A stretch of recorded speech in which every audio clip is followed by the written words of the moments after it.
back to From the Pole to the Podcast. Thank you so much for joining us today. We have another guest with us, Chelsea. She works with me, and so it's really great to have a coworker be able to come on to the podcast and kind of chat. I'm going to let Chelsea introduce herself. Thank you for having me. Yeah. This is really exciting. My name is Chelsea. I've been dancing now for almost 2 years time-wise, but cumulatively, because of the pandemic, it's been something more like 14 months. Okay. It's been a real 14 months. I feel like 2 years counts because, like, between that, you had to figure stuff out while you were dancing, you know. True. The dancers take breaks too. People change jobs. Yeah. Thankfully, I did have. So I came from the veterinary industry, and I was a vet tech or animal nurse for like 8 years before I decided, I'm done with this, and I am going to dance instead. Dang. I have heard a lot of people, dancing, getting their degrees, but I have not met too many people back ways who have gotten their degree and then gone into dancing. So I feel like that's I have been holding down both sides of that. I both did the veterinary thing before, and then I have actually literally just finished my master's this year. Congratulations. So, yeah. Holding down both sides of that. And Dang. Still, I choose to dance instead. Impressive. I like it. I also feel like I will probably be choosing to dance for quite some time, probably, like, in and out. Like, I don't know. It's hard to decide because I really enjoy it. So it's like... Yeah. If it didn't have so many positives, I don't know. I don't know if I'll ever really give it up. Fair. Now that I've dipped my toes in. You know what? I went to Las Vegas. I saw a lady sitting in a wheelchair, and her sign said, "Old fat stripper that's retired."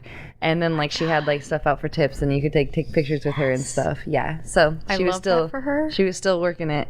I was like, nice. Support that, and Yes. I love that for her. Yes, I love that. I always tell people, like, I want to be the first gilf on this stage. And I will keep showing up until they tell me I can't come back anymore. Nice. I like it. I believe in your dreams. Thank you. Yeah. So today, what we are going to be talking about is being a independent contractor versus an employee, especially being in, the stripper world, being in the dance world. Personally, where I stand right now is I have an online business. I also just started another business with some friends. I am also a dancer, and outside of that, I also am trying to work on my own personal modeling. So I feel like, the best way to describe me is as an independent contractor, an entrepreneur, a business owner, whichever one of those makes somebody feel more comfortable about it. Doesn't matter to me. All 3 crowns. Right? Yeah, just throw them on there. Mm-hmm. They're the same generally. Yeah. Some different... equally heavy. Yeah. There's some different, like, tax breaks for each of them, but, like, yeah, pretty much the same. Sure. But I would love to hear your take on how you're feeling about this and your personal... Sure. So, yeah, being a stripper was my first encounter with being an independent contractor. Okay. Obviously, so yeah, being, as I mentioned, in the veterinary industry, that was definitely a W-2 job, and complete with the benefits, as any good employee situation should have. So it's been interesting transitioning because I went to full-time with stripping this last year, and yeah, having to negotiate the pros and cons of the situation. Yeah. And as we sort of mentioned before we got started, I do listen to a number of stripping podcasts. Yes. And this topic is hotly debated, especially in the last couple of years, about since 2019. It's been very fresh. I have some very firm beliefs on them. Yes. All right, we will keep our fists to ourselves. I'm like, it's not a debate for me. I'm like, strippers are their own business owners. I don't give a shit. You can't convince me otherwise. I'm like, they deserve to have their own LLCs and like their own types of like deductibles and shit like that. Like, I just don't give a crap. Like, that's how I feel about it. So I will then, on that note, play devil's advocate and talk on both sides of it, because it's important to do that, because I totally see both sides of this, and I think that what matters most is going to be the real world consequences of this, and you and me, how is this going to affect us, and what's really going to be the most benefit. So because changing anything, the way you perceive a job or the way that people interact with people that work at that job, you're changing how that affects their daily life and their money income. No big deal. Right? Especially when you're relying on tips. That's a big thing. It's like, I know that some people talk about like, dancers having a minimum wage. And I'm like, I think you would lose a lot of dancers if you did that, especially if we're paying them minimum wage that's now. Sure. So, where this starts to like, diverge is, so I've seen, okay, let's go to California, since that is, where AB5 happened, and strippers are really starting to see some employment changes. I 100% back up the idea that it would be nice for us to have benefits such as like disability, workers' comp, because it sucks. I can only imagine, you rely on this like fast cash system, which can be nice, but then God forbid you hurt yourself, whether it be on the pole or off the pole. We see at our job people still coming in with injuries to dance so that they can work. I mean, just wear different shoes and hope that it doesn't get worse. Fingers crossed that this doesn't lead to lifetime damages. And I think that's just putting people in dangerous and vulnerable positions that I would love to see change. On the other side of it, in California, it seems that a lot of employers have been taking advantage of that system, and that, yes, okay, they did put them on the payroll, but then here come all the fees. So yes, theoretically on paper, they might be getting paid minimum wage, but that's now that they're employees, all of the stuff that we were previously tax deducting, like all of our outfits, our shoes, our makeup, or whatever, okay, now we can no longer do that. That's on the employer, and they're offering like, okay, here's an $11 fee for your shoes. No. Have you ever paid $11 for any pair of shoes? No. The cheapest I paid for shoes is $99. Ooh, that's a steal. I know. So I felt, I was like, and they're real leather. Like, wow. Yeah, right? Ooh, nice investment. I was like, I love it. So that's a joke. Yeah. And that's coming out of their they're misconstruing it. So the only real experience that I have to compare this to is, okay, so my veterinary industry. Yes. No, I got paid my wage. Right. And then on top of that, I also got my allotment for like my scrubs and stuff. No, they are taking this money straight out of their checks. Yeah. So it's like, no, you're not even actually getting paid a minimum wage. And now they think they have rights to our tips, more rights to our tips now that we've become employees. So it's like the whole waitressing situation. A drastic drop in income. So I completely see how when the employers are taking that much crazy advantage of people, that of course they're not liking the situation. And I think that's why I really stick, like this one reason is why I really stick on having, I think there needs to be an education system of some sort or some kind, we're kind of forming it already with the podcast that we were like talking about. We're slowly kind of creating like this web of like information for dancers, especially new dancers, because like when you first start, like you know, what do you have? You have your shoes and some lingerie maybe, right? Yep. And you go in, you go and for a your can-do attitude. right? Yeah, you go in, you do your audition, you get your job, you start working, right? You start making the money. And like you said, like now you have like this income coming in that's all cash, it's fast. And the question is, you know, as somebody who's previously owned a business, like tried a couple and they failed, like I know, you know, what the next step is once you're getting that money, right? Like I know that because I've had that experience. So I know, okay, well, I don't have insurance, so I need to start putting away extra savings. I know, like, I don't want insurance because I think it's a scam, but that's a personal feeling. That's a personal feeling. Oh my God, we could wax poetically on that for a minute. It's like, but that's my own thoughts. You guys can have yours. So, you know, I put away a certain, I have a 6 months savings. That's the first thing I do, is make sure I have a 6 months worth of savings that is whatever I'm spending now, saved up, and then I do 30% on taxes, because knowing that that's way over whatever I'm going to probably pay in taxes, because that gives me the fund that I need for in case I hurt myself, right? So that way, if I get out of business or get hurt, I have to get out and I can't work at all, you know, I have that 30% that's been saved up from every single day, that I know that I'm not going to need all of that for my taxes, but like it's there when I need it. Yes. So yeah, if you don't know to do that, you just spend your money. Yes. You don't save. People end up, you get some fresh 18-year-olds in there, and their idea is like, oh, well, you know, so what, I have this bill coming up, I can just work tonight and make that back. And they end up being in that, see too many end up being in like this hand-to-mouth situation that, it would be fantastic if there was a educational system or like some sort of, I don't know, method to like introduce people to this lifestyle. I think that's like really difficult too, because like the lifestyle that's given on social media for this, right? Like it's party zone, right? Like I remember as like a young adult thinking, oh, I can't strip because like I don't want to do drugs, and I don't want to be drinking like that, and I don't want to be partying all the time, and like it just wasn't, you know, I had done that in college, but you know, after that I was like, that wasn't, I guess, fun, and just because I'm making money from it doesn't mean that's going to be that great.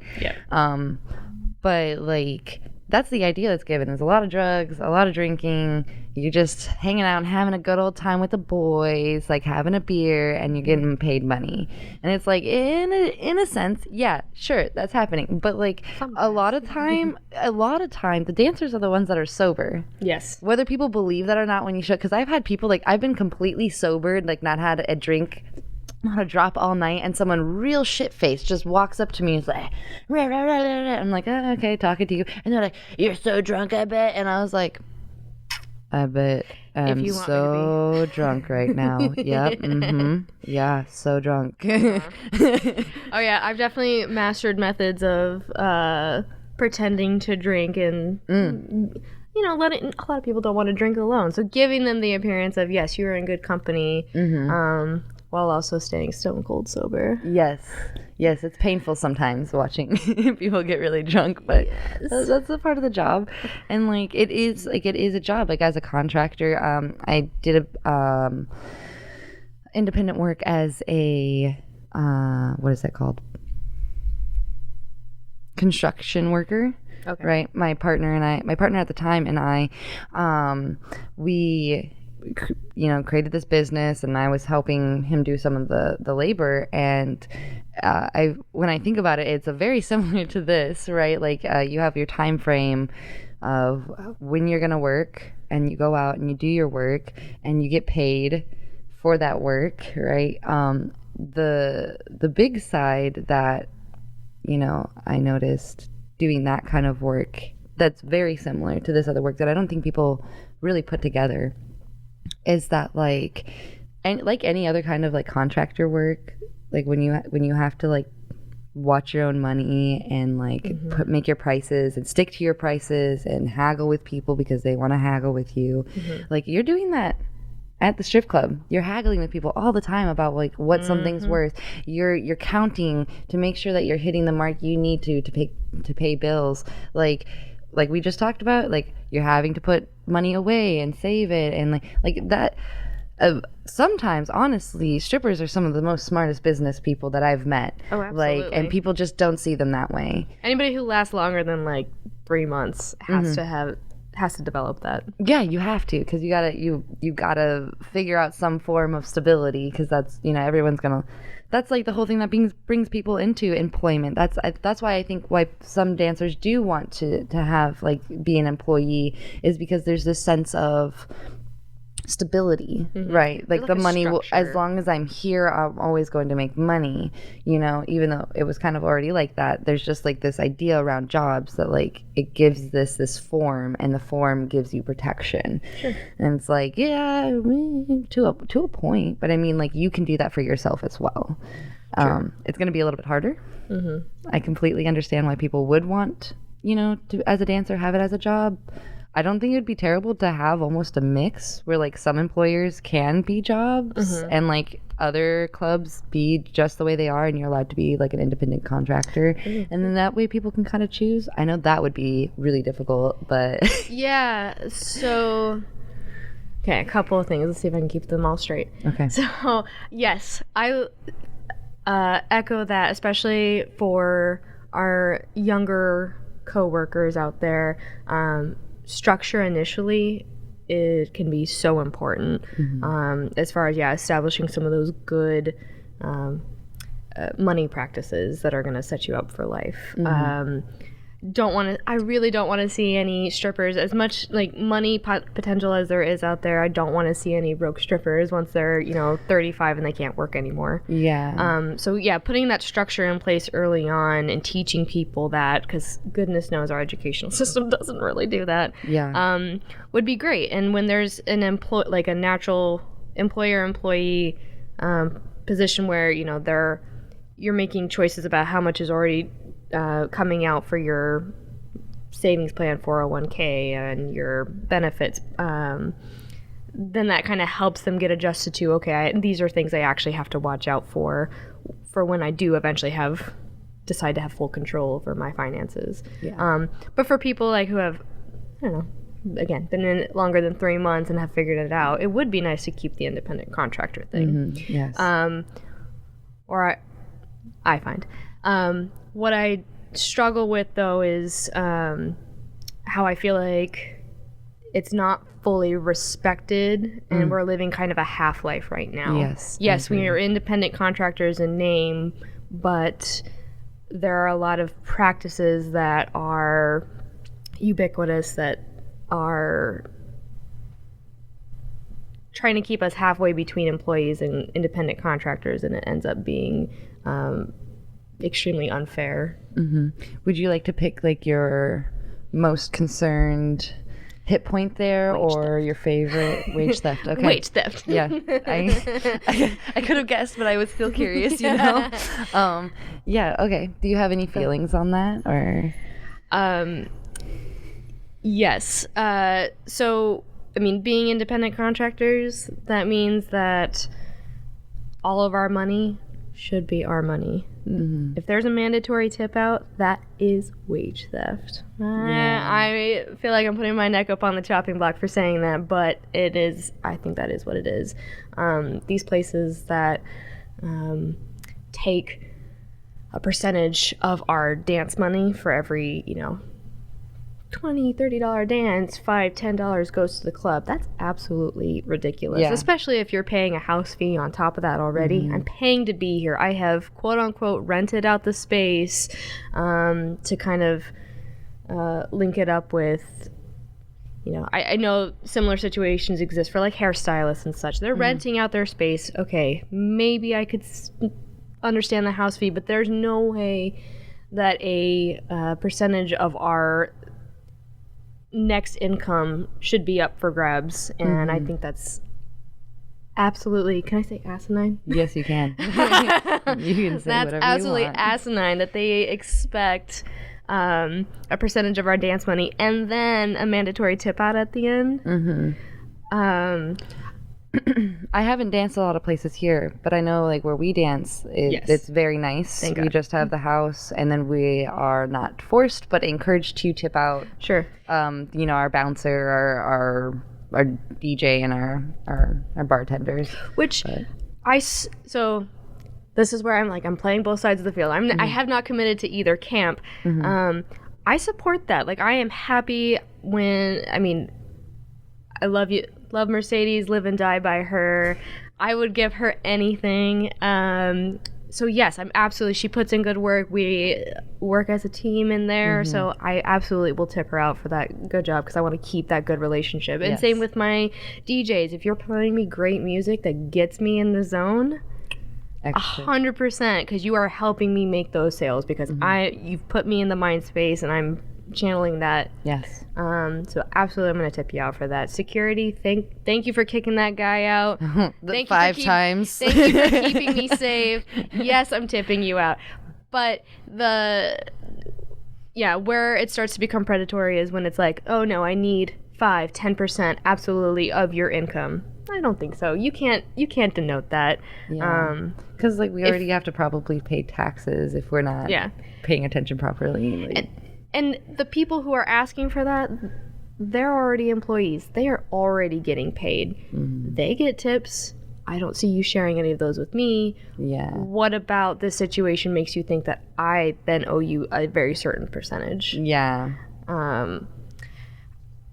Yeah. So that's that. It's a fine line. Like I said, I'm not saying I'm here to support all the people I work with, but at the same time, when you start putting up these hard lines of no, you must now also compensate me this way. I'm already paying to be here. That seems a little ridiculous. Yeah.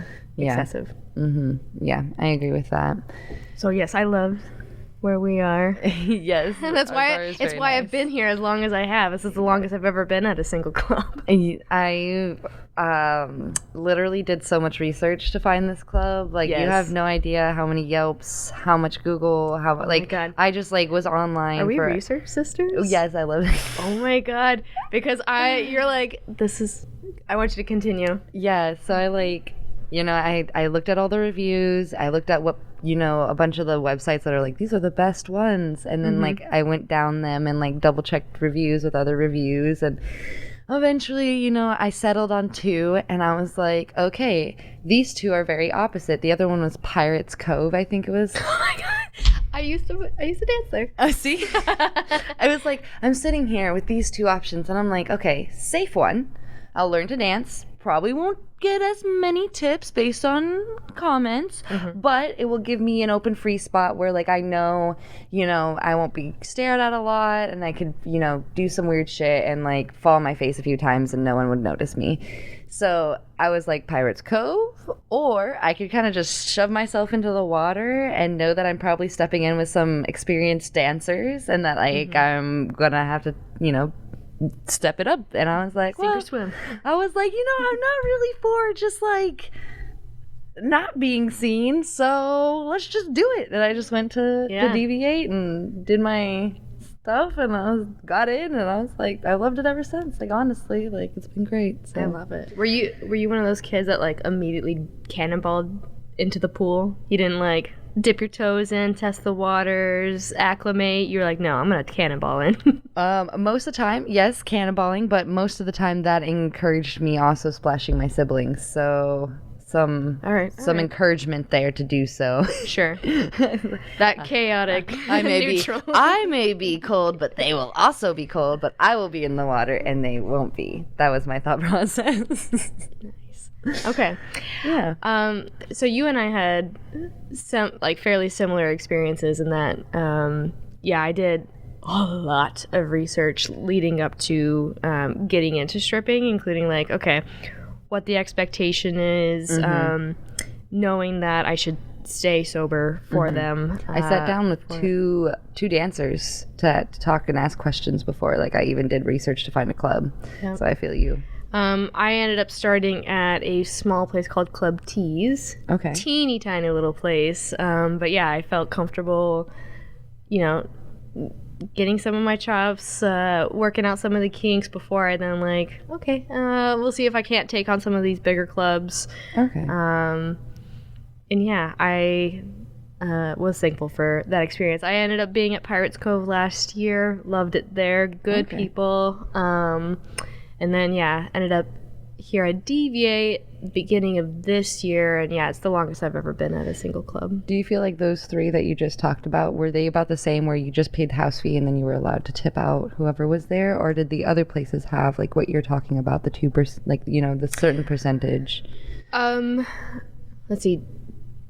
And all of this information, by the way, so talking about doing a fair amount of research. Yeah, I utilize, I'm going to call out the Dancers Resource. Fantastic. That information is like freely, I mean, it's, I pay for the app because I love being able to like pull on like some of these finer details, but like the broad strokes of any club is usually on there. So I highly recommend that to other dancers if they're curious about clubs in their area. So this stuff is freely available. Tees and Pirates Cove were both very like small, very reasonable house fees.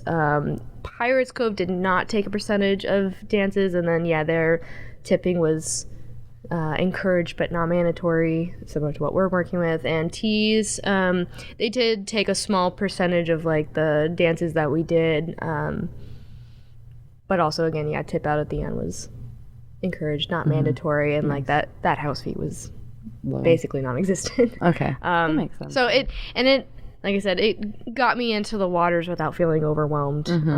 Right. And I haven't been tempted to go down to the the clubs on downtown yet. I've not been willing to do that just yet. I am just now taking my first steps into it. I wish you luck. I'm over at X right now. How is it? Good. Yay. Yeah, I'll be there tomorrow night. Because of the pandemic, there's no house fee right now. And, Nice. Hey. They don't take a percentage of dances. The staff is fantastic. Wow. That's awesome. That sounds great. I dig it there. I as well. wish you lots of love and luck. Thank you. Yes. Yeah. All right. Switching back to what we were talking about before, I did want to ask because, here in Portland, it's a little bit different. I feel like people are a little more open with like dancers. When I first went to get my bank account switched, and I was talking to the banker, she's like, "Oh, what do you do for a profession?" I was like, "I'm a stripper," and she was like, "Okay, well then we don't want to do this bank because that one has like mandatory checks that come through, so we're gonna want to do one because it's all gonna be cash, right?" And I was like, "Probably." She's like, "All right." So very, very open. Didn't like blink an eye. I find a lot of people are kind of like that here in Portland. I recently went to Las Vegas, and I know that they actually have a section out in Nevada that sex work is legal, and I know that because of COVID, the rules in Las Vegas have changed a little bit, but I didn't get to dance there because you need an LLC and like dancer's permit or license or something. Yeah, like you something to show the cops to show that you're like allowed to be dancing at that club or whatever. Which I thought was pretty interesting. I think that's the most business way that a state's handling it, trying to force it to be more businessy, more like a contract work, which, I'm not sure how I feel about you having to. I think it should still be a choice, like, pretty much any type of contract work is like that, where you can get an LLC or you don't. And I just think it's weird that like a state's kind of forced it for dancers. Sure. Especially since you have to pay like $100-$200 to get both of those things. And no one's reimbursing you on that, and you just gotta hope that you're deducting properly. Tax deductions. Right. Yeah. Best case scenario. Exactly. So, I was just curious to end this. Like, what are your thoughts on like the differences between here in Portland and what you've probably either seen or experienced in other places like Las Vegas, Nevada, or anywhere else? Yeah. I've only ever worked in Portland. I agree. I think we're still strip club capital of the world per capita. So yes, other cities have more number-wise than we do, but like per person, guaranteed you go sit on the bus, you're like rubbing elbows with at least a couple sex workers out here. Definitely. So it is nice that our city seems to be pretty open to it, because it's again, you can't avoid us. We're everywhere. It's interesting keeping a registry of sex workers like that. I don't think I can actually really give an opinion because I would want to hear from them more directly about how that's actually played out. Like, do they get profiled in some way, or they get audited more often because they're on somebody's book somewhere for this. I don't maybe necessarily have a problem with it if it was like reaping them some sort of benefits. But yeah, I don't. And it might be one of those things where they're just trying to like we had talked about, encourage dancers to educate themselves about how to deal with their money, right? Because like to get an LLC, you're gonna have to look up what is LLC, where do I get LLC, and then once you kind of start on that process, you're gonna be like, okay, well, now what, so I feel like it does encourage that. I just think it's weird that it's a forced thing. Well, sure, anything that's forced is it's suspicious. I know, I'm like, I don't know why. I'm like, I feel like it should be encouraged, but like whatever. That's okay.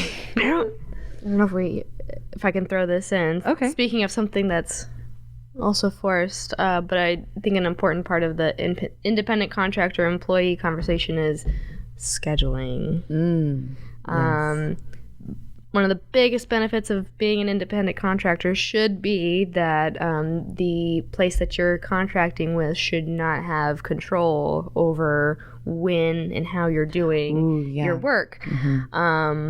And so that, for a lot of people who are doing this because of the schedule flexibility, that is a must. But when we get some clubs who are okay, no, you have to work from this time to this time, and you have to do this so many days a week, and you have to show up, and if you don't show up, you're kicked out. And you absolutely cannot leave early, and if you try to leave early, you're paying a $50-$100 fee. That sort of stuff, again, it becomes predatory. Because it's like you're not losing anything out from me leaving early. I've already I paid you the house fee. Like, you're getting from me what you're gonna get from me before. Weird.